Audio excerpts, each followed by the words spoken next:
97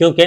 ان کو بار بار موقع ملا، لیکن وہ بار بار انہوں نے اسٹیبلشمنٹ کے ساتھ ان کی پنجہ آزمائی ہوئی، اور آئندہ بھی اگر ان کو موقع ملے گا تو ان کو پنجہ آزمائی رہے گی۔ لیکن پہلی بات تو یہ ہے کہ وہ فی الوقت واپس آ نہیں رہے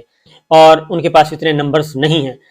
ہاں، ایک صورت بن سکتی ہے کہ ان کی سیٹ ایڈجسٹمنٹ ہو جائے، پاکستان پیپلز پارٹی اور مسلم لیگ نواز کی سیٹ ایڈجسٹمنٹ ہو جائے، پی ڈی ایم کی آپس میں سیٹ ایڈجسٹمنٹ ہو جائے، اور عمران خان صاحب کے ساتھ تمام سیٹوں پہ 272 سیٹوں پہ 1 on 1 مقابلہ ہو تمام امیدواروں کا، یعنی جہاں پہ جے یو آئی تگڑی ہے وہاں پہ جے یو آئی کو دے دیں، جہاں پہ پیپلز پارٹی تگڑی ہے وہاں پہ پیپلز پارٹی کو دے دیں، جیسے ملتان والا ماڈل آپ سمجھ لیں، جاوید شاہ محمود قریشی صاحب کا اور شاہ محمود قریشی صاحب کی بیٹی کا اور یوسف زئی گیلانی صاحب کے بیٹے کا 1 on 1 مقابلہ ہوا، تو اس میں سیٹ لے گئے پیپلز پارٹی والے۔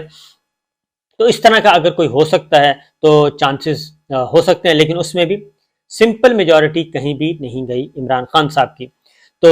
یہ بات اس پہ ہو رہی ہے۔ اور اب جب ان کے پاس سمپل میجورٹی ہے اور وہ لے سکتے ہیں تو ان کا راستہ پھر روکنا ممکن نہیں ہے۔ اور پھر اگر کمپیئر کریں، یہ میں آپ کو بتا رہا ہوں بند کمروں میں، کیوں ظاہر ہے ایک یہ ادھر ڈسکشن ہو رہی ہوتی ہے ادھر ڈسکشن ہو رہی ہوتی ہے، آپس میں ہی وہ ایک دوسرے کو کراس بنا کے بیٹھے ہوتے ہیں کہ آرگومنٹس ہو رہے ہوتے ہیں کہ جناب چلیں شروع کریں، تو ایک عمران خان بن جاتا ہے اور ایک اس طریقے سے ایک عمران خان صاحب کی فیور میں، ایک نواز شریف صاحب کی فیور میں، ایک پی ڈی ایم کی فیور میں، یہ سارے کام۔ تو اس میں جو نتیجہ نکلا وہ یہی ہے، جو جس نتیجے پہ پہنچے جا رہے ہیں کہ عمران خان صاحب نے برسر اقتدار آنا ہے، اور اگر ان کا راستہ بلا وجہ روکنے کی کوشش کی گئی، اور ایسا بھی نہیں ہے کیونکہ ان کو اقتدار ملا، ان میں ایبلٹی کی تو کمی ہو سکتی ہے، لیکن وہ اسٹیبلشمنٹ کے ساتھ بہت اچھے جا رہے تھے، ملٹری اسٹیبلشمنٹ کے ساتھ، اور ان کا کوئی پھڈا نہیں تھا سیریس نوعیت کا، اور اکانومی بھی ٹھیک تھی، نمبرز بھی ٹھیک جا رہے تھے سارے کے سارے 9 اپریل سے پہلے، اور انہوں نے کبھی کسی کو تکلیف بھی نہیں دی۔ اور اگر باجوہ صاحب کا اور ان کا آپس میں ہوا اور اب ثابت ہو گیا ہے کہ یہ پرسنل ایجنڈا تھا اور ایکسٹینشن کا ایشو تھا، اور اسی کی بنیاد پہ ہی یہ سارا کھیل کھیلا گیا، اور جس کی وجہ سے اور پھر عمران خان صاحب نے اس سارے کے باوجود صرف باجوہ صاحب کو ہٹ کیا ہے، اور باجوہ صاحب کو ہی انہوں نے بتایا کہ وہ ہی ذمہ دار ہیں، باجوہ صاحب پلس 2-3 آدمی اور ہیں، یہ سارا کام ڈرائنگ روم میں بیٹھ کے کیا۔ تو انہوں نے ادارے کو کبھی بھی ہٹ نہیں کیا، بطور ادارہ اسٹیبلشمنٹ کو کبھی ہٹ نہیں کیا، اور وہ فرد واحد کو ٹارگٹ کر رہے ہیں اور وہیں تک رہنا چاہتے ہیں، اس سے آگے نہیں بڑھ رہے۔ تو یہ ساری چیزوں کو اسٹڈی کیا جا رہا ہے، اور کمپیئر کرنے کے بعد، کمپیریزن کے بعد عمران خان صاحب بہرحال قابل قبول ہیں ابھی تک۔ صرف ایک معاملہ ہے جو ایک چیز چلی آ رہی ہے کہ وہ بھی کہیں واپس آ کے نواز شریف صاحب کی طرح ریئیکشنری موڈ میں نہ آ جائیں، اور وہاں پہ آ کے پھر وہ کہیں دوسری طرف ہی نہ چل پڑیں، اور اپنی اکثریت کی بنیاد پہ، اکثریت کے بل بوتے پر کوئی اور ہی نہ معاملات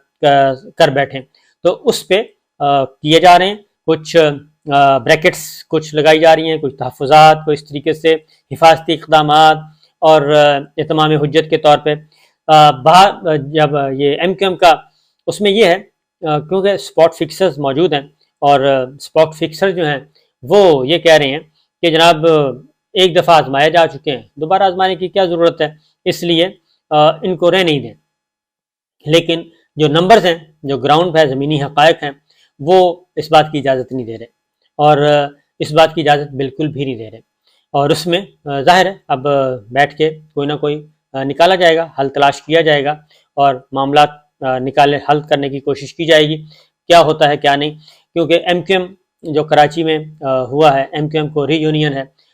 اس طریقے سے کیا جا رہا ہے کہ بلوچستان میں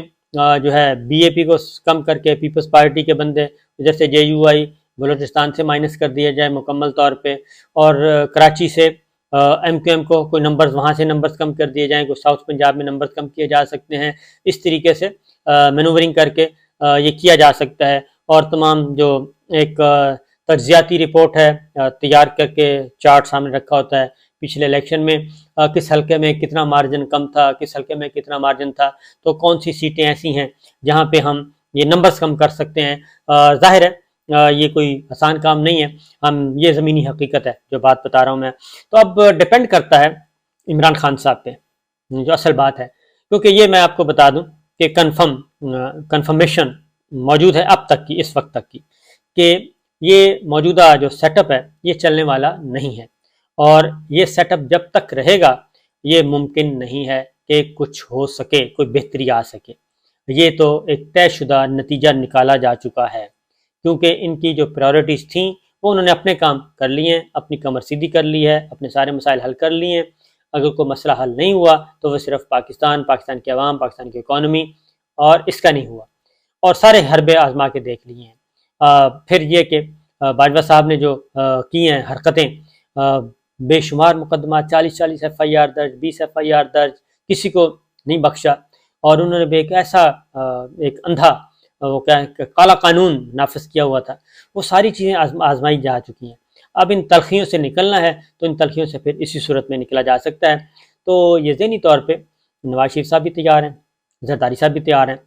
اب وہ صرف یہ چاہتے ہیں کہ بھئی ان کا جو تحفظ ہے ان کے مفادات کو بھی دیکھا جائے، اور یہ نہ ہو کہ دوبارہ سے پھر سلسلہ شروع ہو جائے اور دوبارہ پھر نمبر 1 مسئلہ جو ہے وہ اکاؤنٹیبلٹی بن جائے، جبکہ نمبر 1 مسئلہ ہماری اکانومی ہے۔ جو ہو چکا اس کو تو اداروں پہ چھوڑ دیا جائے، وہ عدالتی نظام پہ چھوڑ دیا جائے، قانون پہ چھوڑ دیا جائے، اور گورنمنٹ کا کام ہے کہ وہ پاکستان کو بہتر سے بہتر اکانومی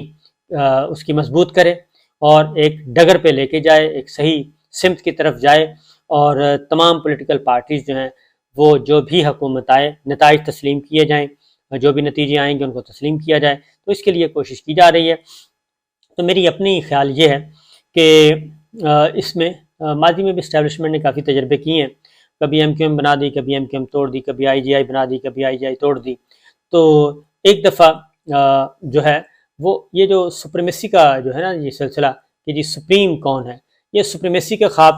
جو فطور ہے یہ اگر ذہن سے نکال دیا جائے، تمام نکال دیں، پارلیمان بھی، اور ایک دفعہ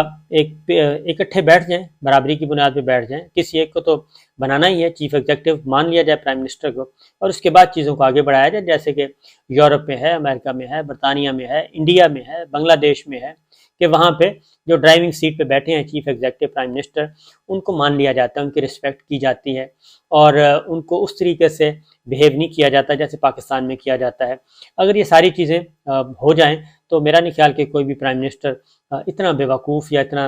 ہوتا ہے سر پھرا ہوتا ہے کہ وہ معقول باتیں نہ سوچے۔ ہاں البتہ باجوہ صاحب کی طرح کا اگر کوئی آئے گا اور اس طریقے سے اگر جا کے پرائم منسٹر کو کہے گا کہ آپ پلے بوائے ہیں اور آپ کی گندی آپ کے لوگوں کی گندی ویڈیوز ہمارے پاس موجود ہیں، آڈیوز موجود ہیں، اور آپ ننگے ہیں اور ہم جو چاہیں کر سکتے ہیں، تو اس طرح کی جب آپ باجوہ صاحب طرح کا کوئی خدا نخواستہ ایسا بندہ ہوتا ہے، لیکن یہ آتا 15-20 سال کے 15 سال بعد آتا ہوتا ہے، باقی معقول لوگ ہوتے ہیں، اور جنرل راحیل شریف ہمارے سامنے تھے، جنرل کیانی صاحب، ان کے باقی 1-2 چیزوں کے علاوہ باقی سارے معاملات ان کا ٹھیک تھے، تو اس طرح کی چیزیں کبھی بھی نہیں آئیں، حالانکہ ان کی بھی بہترین ورکنگ ریلیشن شپ تھی زرداری صاحب کے ساتھ، گیلانی صاحب کے ساتھ، لیکن جو باجوہ صاحب نے جو گند ڈالا ہے وہ میرا خیال ہے کہ ایسا گند کبھی نہیں دیکھا، اور خواب ان کے حامی تو خیر ان کا کوئی رہا ہی نہیں اب، اور ایون شادی کی تقریبات میں بھی جاتے ہیں تو لوگ بلانے سے پہلے سوچتے ہیں کہ ان کو بلایا جائے یا نہ بلایا جائے، اور ایک شادی پہ وہ گئے تو ایک کارنر پہ جا کے بیٹھے تھے اور ان سے کوئی نہیں ملا۔ اجازت دیجیے، اللہ حافظ۔